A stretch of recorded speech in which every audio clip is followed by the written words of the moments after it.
Hello and welcome to the Jordy Talks Football YouTube channel where we're just going to be talking football.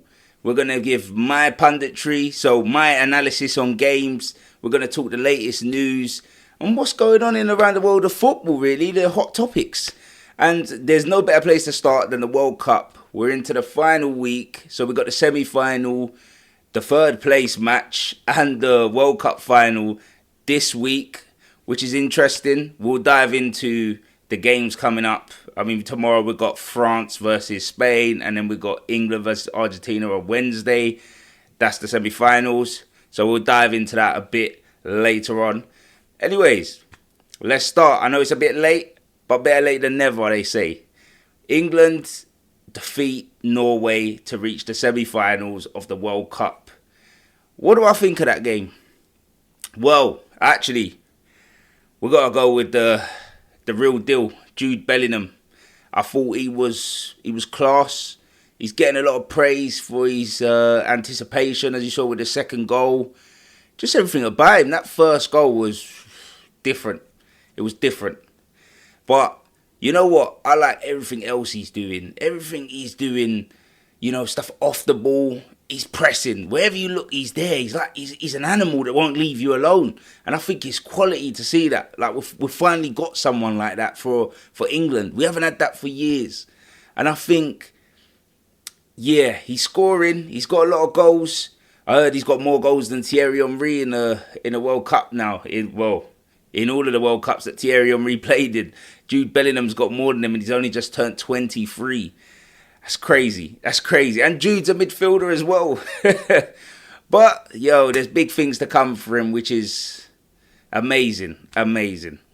But anyways, as I said, he's pressing. His willingness to take a risk. It's different. It's different. But I liked his interview. I know Tuchel came back to say, expected better, which, I don't really mind. We wanted a manager to be like this.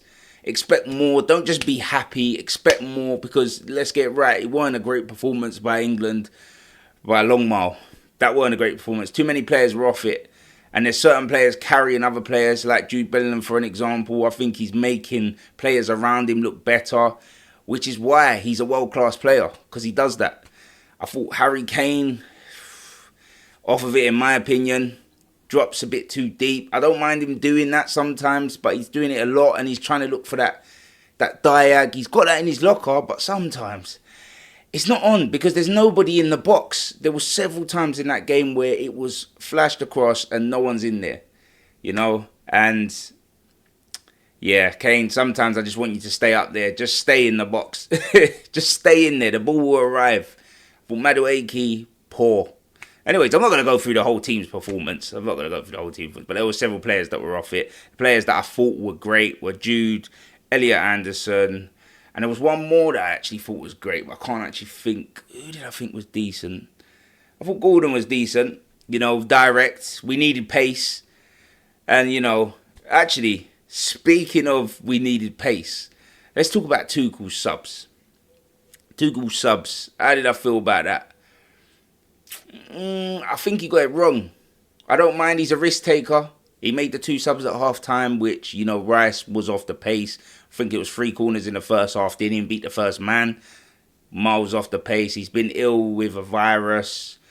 And he's carrying a little knock that he's been saying he's getting injections every game for. So, yeah, personally, I wouldn't have started him.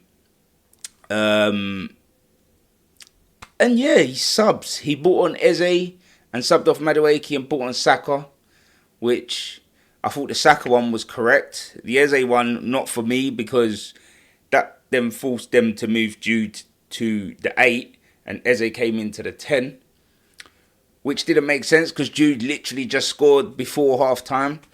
So that was no good. And then they realised this and they needed to find a way to put Jude back into the 10. So they brought on Reece James to come into midfield, Eze to move out to the left, Gordon came off, but then that took away all of our pace, which we needed. And you couldn't bring Rashford on because of the fact he was now in a situation as to, do you want to upset the camp? Do you sub off a sub that's come on? Because Eze would have had to come off for Rashford to come on, or you just leave it and sort of believe in your team. Well, he got lucky. I mean, he mentioned it in his press conference too, called that, we got lucky in the decisive moments, which I think was absolutely spot on. I like that he said that.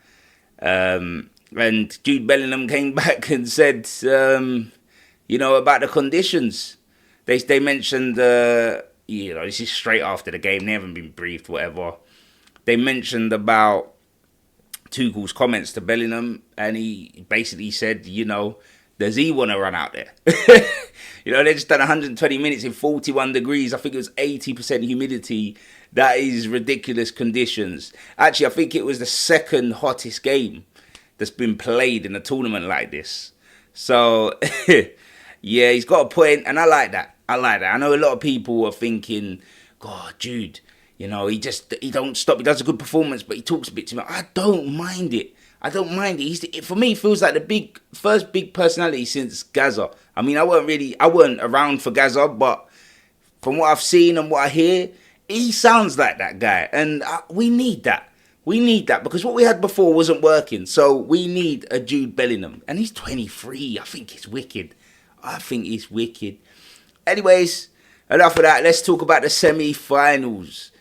I mean, tomorrow we got Spain versus France. That's an interesting game because I actually don't think either of them are going to win the World Cup. I actually think it's either going to be Argentina or England. It's the other side of the draw. I think they've got too many issues in certain areas. I think France's midfield is poor in my opinion. Rabiot and Kone, decent players, but not great players. I saw Patrick Vieira said that they're better than they were 4 years ago. I don't believe that. I don't believe they're stronger than what they were. The attack was always good. But the midfield is weak. Midfield's weak. I don't trust the defence. Saliba, yeah, he's good. Upamecano, you never know with this guy. He's very clumsy. I don't see. I think it's going to be really tough for France because I think Spain are going to dominate the ball. They'll always dominate the ball, Spain.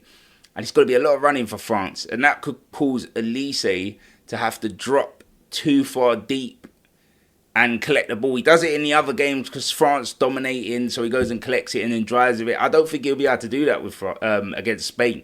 So he'll have to drop a lot deeper, which will make it difficult for them to get the ball to an Mbappe on a counter-attack or a Dembele. He's going to have to do a lot of defensive work as well. And also, the reason why I disagree with Patrick Vieira's comments is because I think France look a better team with an out-and-out target man as a 9. I think as Giroud, they look much better in my opinion. I think Mbappe's best position is off the left. If they had him off the left, Giroud and Dembele on the right, how Dembele is now, I think there's no stopping them. They've got different avenues, but I don't feel they've got that cross into the box that can be an outball for them. It's always got to be over the top. Mbappe does drop deep every now and then, but against the better teams, I don't think he's going to be able to drop deep, do a little sharp movement and shoot from 30 yards. It's going to fly. I don't think he's going to be able to do that against the better teams. I mean, we're at the final 4 now, so it's very difficult. France, they need to be clinical. No, not France, sorry. Spain, they need to be clinical. They're going to get a lot of possession, a lot of chances. They've got creativity up there. Lamine Yamal, he looked very sharp in their quarterfinal match. Very, very sharp. But they need to be clinical. Moreno's come on a few times and saved the day for them, but yeah, I'm still not convinced up there for them with the forward line. But I've been like that for years. Since Fernando Torres, I ain't been convinced. They had Morata. He weren't great, was he? He weren't great. You just never knew what you was getting from him. So that's an interesting one. And then we got the other side, who I think is the winning side. Argentina versus England. I think for England's perspective, the approach they can take, there's different avenues. I think against Norway, it was difficult to get them headers, score from crosses. Every time the ball was put in the box, it came straight back out, which you expected. The Norwegians are huge. But the RGs ain't. The RGs ain't huge at all. It's definitely an interesting mix. I would probably favour England. And the reason being, Argentina, listen, they don't mind a shootout. They don't mind it. Listen, they don't mind conceding goals because they know they can score goals. They're deadly. Any team with Messi is going to be deadly anyway. They can create, they can score. But I just think England will be too much for them. I think there'll be too much for them. And I think set pieces will be a huge... Well, it play a huge part in the game. So hopefully Declan Rice is fit and available. He's had a good couple of days rest, I presume. He weren't training with the team before the Norway game, so I wonder if he's training with the team now. Hopefully. Because I think set pieces will play a big part in the game. And Argentina, you know what they're going to do. I think there's no country like Argentina. The way they fight for that badge is something. I was going to say something I haven't seen, but then I saw it from England. That's why I kind of think this side's the winning side of the World Cup. I think, you know, it isn't always about the talent in the squad. It's about who wants to die for the badge, who wants to put their body on the line. And I think I saw that from England against Mexico especially. There were bodies on the line. I was jumping. Great game. But it's interesting. I think if England overcome Argentina, they've won. I always favoured England to be able to beat a European nation in the final. I always favoured them, honestly. But this is a big test. I think this is a very big test, a big step up. I mean, you're going to get that anyways. To win, you have to win these games. These are the big games, and these are where you want to be. We've got the players to do it. So we just have to wait and see.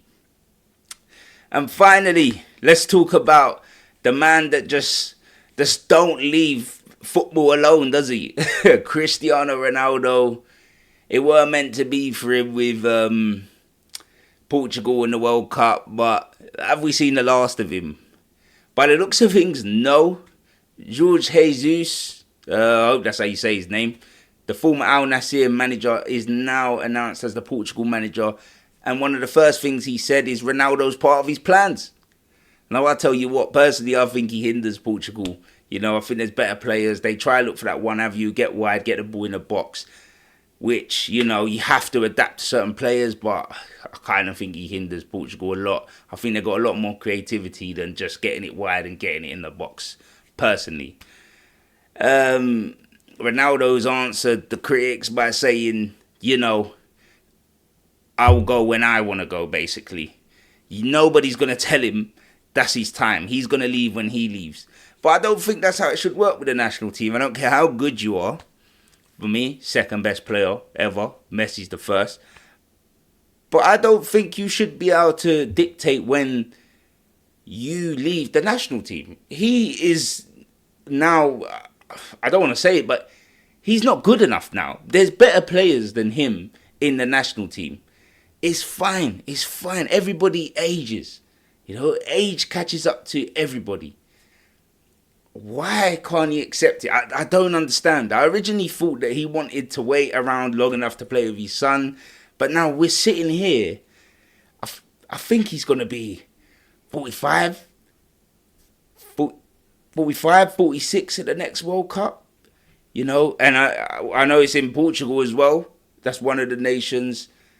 Are we really going to see him that old at the next World Cup? People were saying he'll be manager for it. I don't know. I think he kind of wants to play. I think he'll be a player manager, sub himself on. That might be a first for a World Cup. How crazy would that be? But yeah, he just won't leave it alone. And it's interesting. Anyways, guys, let me get your thoughts on all of the topics. Tell me what you want me to speak about, what you want the fans to debate. Let us know in the comment section. Make sure you subscribe to this channel because we're coming for everything. All the topics, we're covering it. We're debating it. I want to get comments onto the screen. Let's talk about some people's comments. When you comment on the video, I don't know how many times I'm going to say comment, but I'll say it again. When you comment on the video, I'll answer them. I'll answer them in the videos as well. That's no problem. We can do that. So yeah, guys.